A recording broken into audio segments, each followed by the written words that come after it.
Good evening, or morning, or afternoon. I really don't know what time of day you might be watching this, but welcome back for our February staff picks. You saw the title, you see the logo on the monitor, you know what this is, or maybe you don't. If you don't, we do this every month on the last day of the month, and basically we just round up our CineFix staffers and have them tell you what they've been loving in the past month. This month we got a little bit of everything, which tends to be the case. We've got a little bit of YouTube love, we've got an oldie but goodie movie, we've got some FX love, we've got some HBO love, so there's definitely something for everyone, and hopefully things that you guys have not checked out yet. So after watching this, we're hoping that you do check it out. Let's get into it.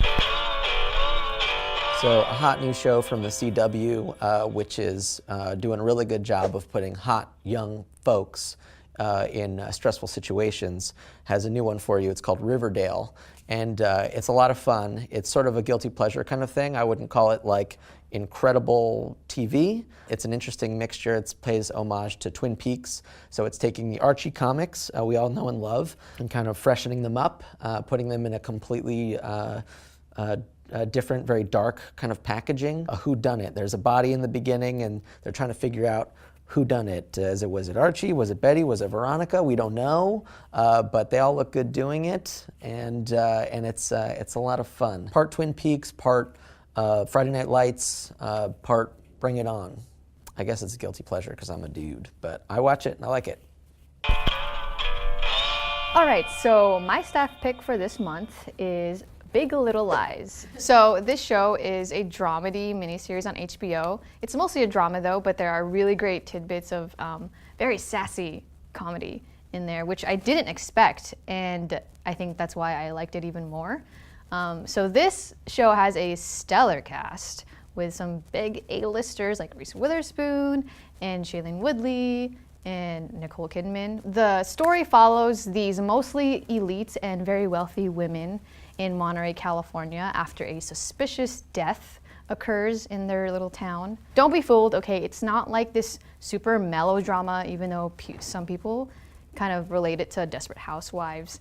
The director, Jean-Marc Vallée, I don't know if I said that right, I hope I did, who also directed Wild and Dallas Buyers Club, he makes this narrative way more subtle than you would think. The cinematography is great, the direction is great, the cast is just fantastic.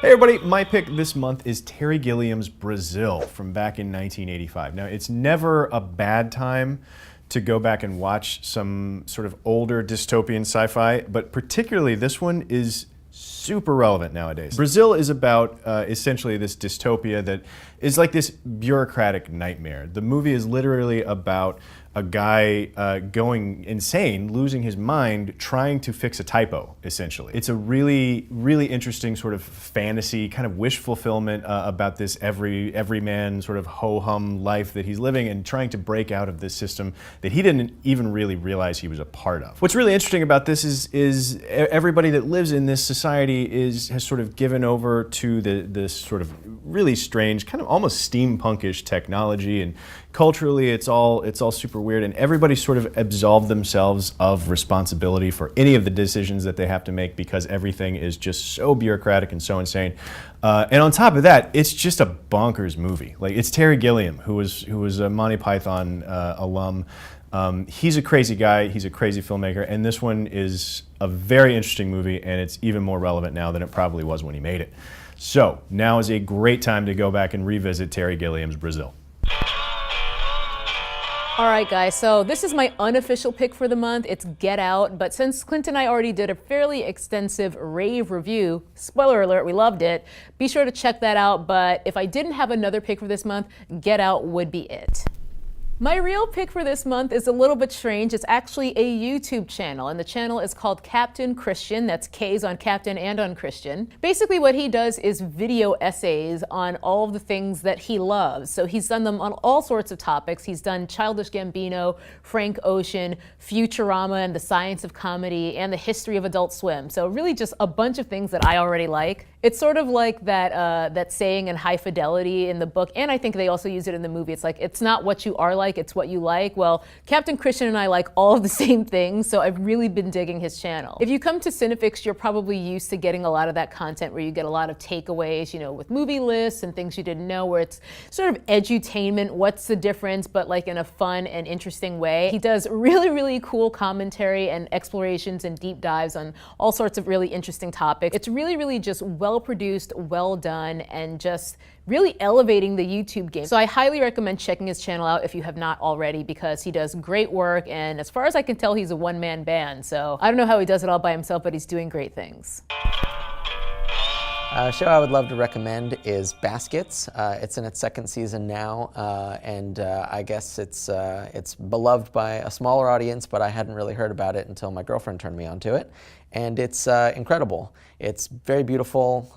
It's laugh out loud funny, but it's got this like really somber tone. There's a whole lot of real emotion kind of underneath this very wacky premise. It's about a guy who goes to clown college in Paris, and doesn't quite pan out for him, so he comes home to the States, and the best he can do is a rodeo clown. It's Zach Galifianakis. The comedy is very dry, very deadpan, and a standout for me is Louis Anderson plays his mother, and he does an amazing performance. I just found out that he won an Emmy for this last year, which I didn't know. Completely deserves it. It's this incredible performance. It's very funny, but it's incredibly honest and sweet portrayal of a mother, and how painful it must be to have this son who just can't quite get his life together.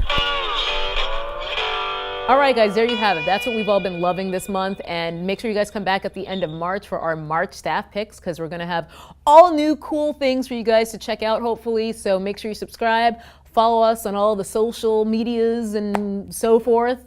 That's what you're supposed to do, right? I'm supposed to ask you guys to do it, and then you're supposed to do it. So do it. And we will see you guys next time. Bye.